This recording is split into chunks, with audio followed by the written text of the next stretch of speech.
Let us pray in the name of the Father, and of the Son, and of the Holy Spirit. Amen.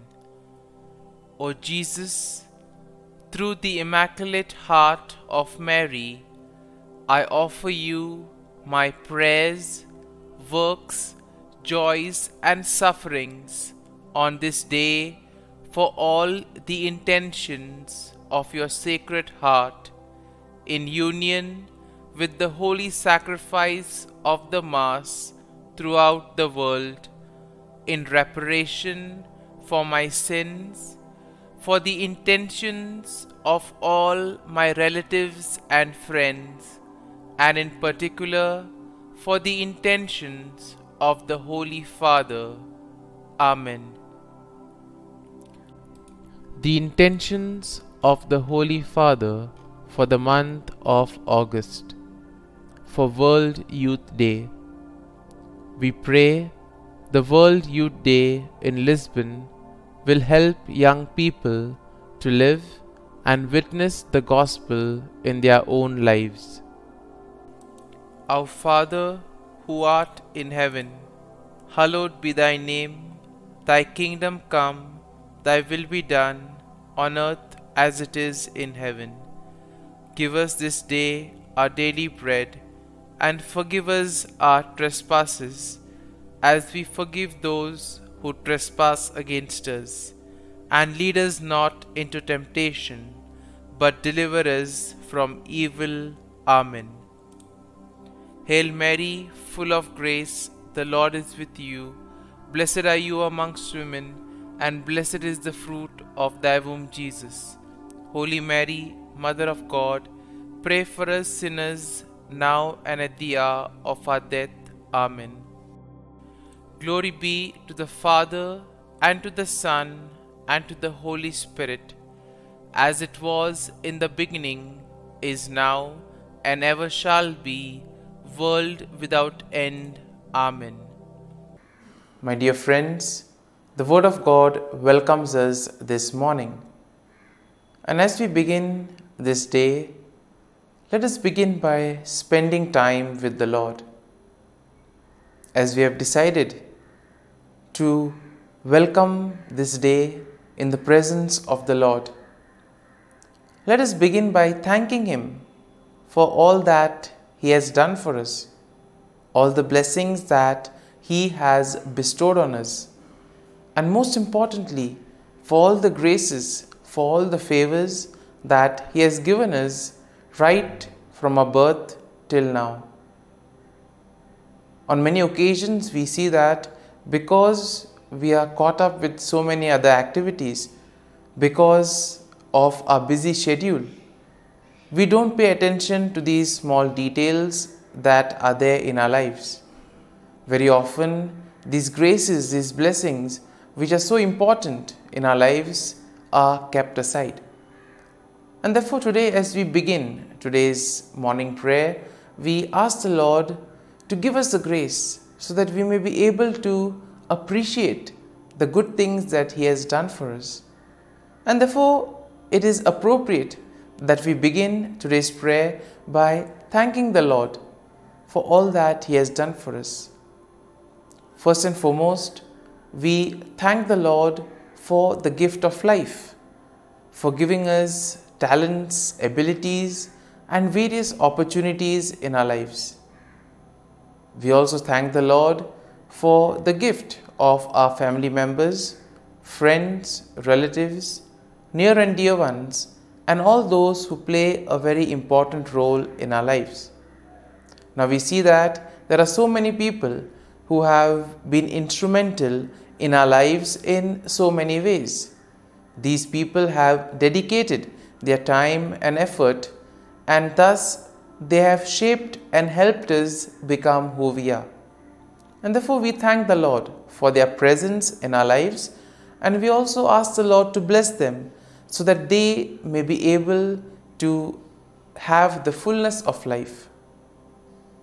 We also thank the Lord for the gift of this day, yet another day that we have been given to make good use of our talents, of our abilities, and more importantly, to make a difference not only in our lives but also in the lives of those around us. We also thank the Lord for the various opportunities that He has given us. Opportunities to put our talents, to put our abilities to use. And at the same time, opportunities to help others make a difference in their lives. Lord, we also want to thank You for all the experiences that You have given us. Some of these experiences may be really good. We may want to cherish these experiences. But there may be other experiences which may be bitter, which may be harsh. Nonetheless, these bitter experiences may have taught us a lot in life. These are the experiences that have made us stronger. And therefore, Lord, we thank You for giving us these experiences, for making us better individuals, for making us stronger, and thus for preparing us to face the challenges in life. And therefore, my dear friends, as we participate in this morning prayer, let us ask the Lord for this grace that we may be able to radiate His presence to the world around us, that we may be able to become messengers of peace, joy and love, spreading His message of goodness, spreading His message of peace and love to the world around us. And therefore, let us ask the Lord to accompany us in whatever we do today, so that every action, every word may radiate His love, peace and joy. And now, my dear friends, let us reflect and meditate on Psalm 58. As usual, we shall have a general overview of the psalm, and then we shall take a look at the psalm in detail. Now, we see that Psalm 58 is a psalm of lament that is attributed to David. It is a powerful and impassioned plea for God's justice against wicked rulers and unjust judges. And therefore, we see that the psalm can be also divided into three main sections.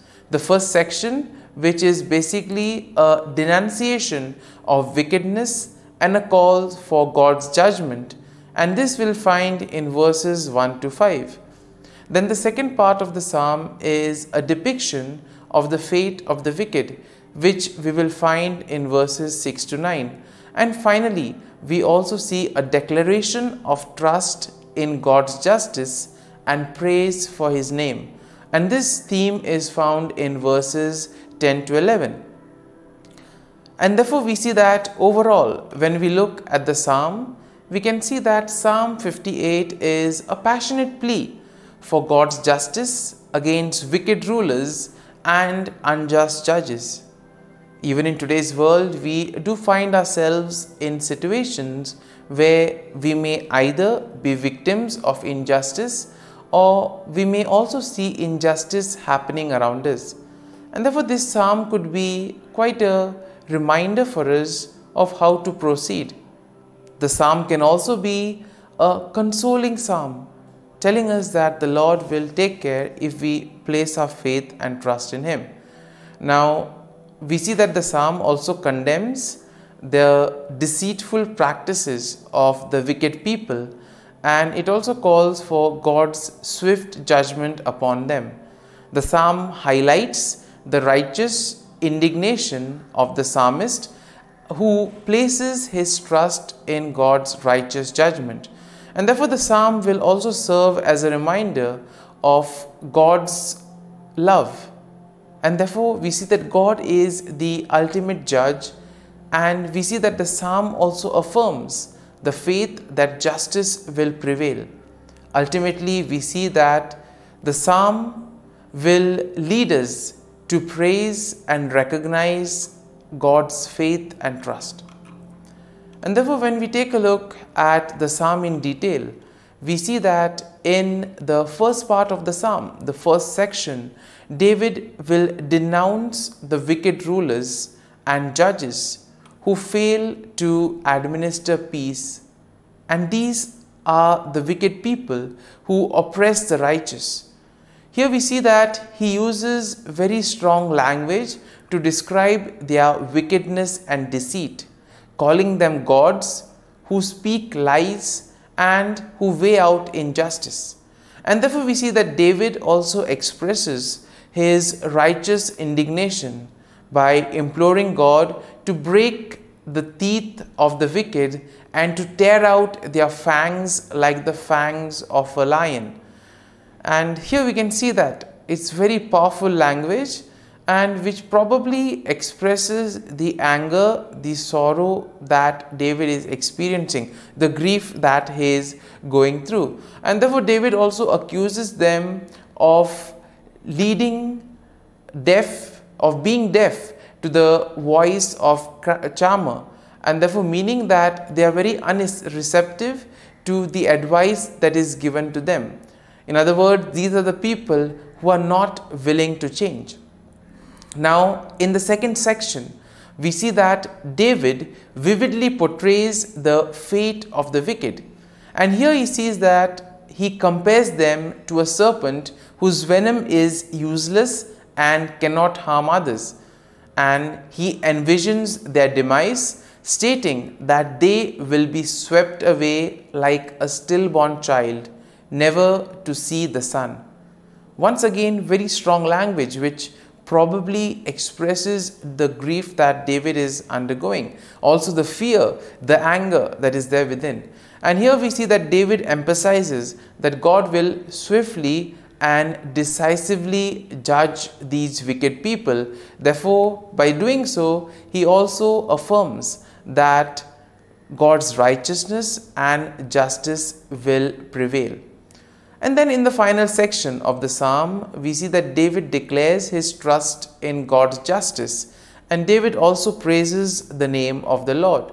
He affirms that the righteousness of the Lord will rejoice when they see the vengeance of God. That means the righteous people will be happy when ultimately they realize that their faith, their trust in the Lord has been repaid.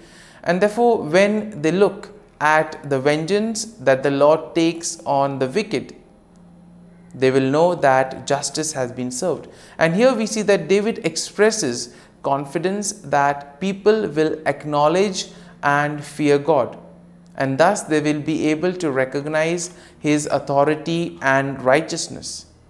And therefore, my dear friends, as we have reflected and meditated on this psalm, let us now close our eyes at this morning hour and let us thank the Lord. Let us praise the Lord. Let us glorify the Lord. Loving Father, you have given us this time in the morning. You have been gracious to us. You have given us your Son, our Lord Jesus Christ, who has cleansed us from our sin. He has taken away all our sins and He has given us a new life. Lord, we thank you for giving us the Holy Spirit. And therefore, Lord, we ask you to bless us and protect us at every step of the way. Be our guiding force. Be there to always show us the way. And for all this, Lord, we thank you, we praise you, and we glorify you. You have protected us and you have guarded us through the night. You have given us this time to spend with you. You have woken us up this morning and you have given us good health of mind and body. And for all this, Lord, for your love, for your mercy, for your generosity, we thank you and we praise you, O Lord. You are a merciful God. You have blessed us in so many ways. As we reflect on our blessings, as we reflect on all the good things that have happened to us, as we reflect on our experiences, Lord, we want to thank you. We want to praise you for making us better individuals. And now, my dear friends, let us spend a few moments in silence and let us reflect on the psalm. Let us see what touched us. Could be a word, could be a phrase, or could be a sentence or a thought. Remain with that and allow the psalm to take root in you so that ultimately your words, your actions will radiate the love, peace, and joy of Christ to the world around.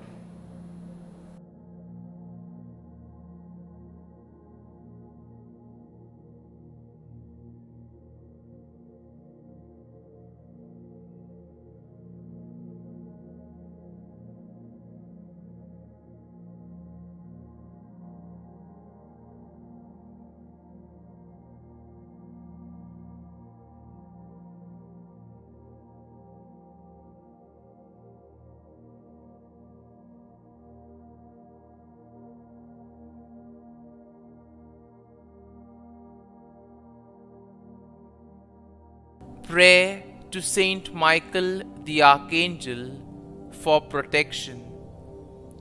Saint Michael the Archangel, defend us in battle. Be our defense against the wickedness and snares of the devil. May God rebuke him, we humbly pray. And do thou, O Prince of the heavenly hosts, by the power of God, thrust into hell Satan and all the evil spirits who prowl about the world, seeking the ruin of souls. Amen. Act of Adoration.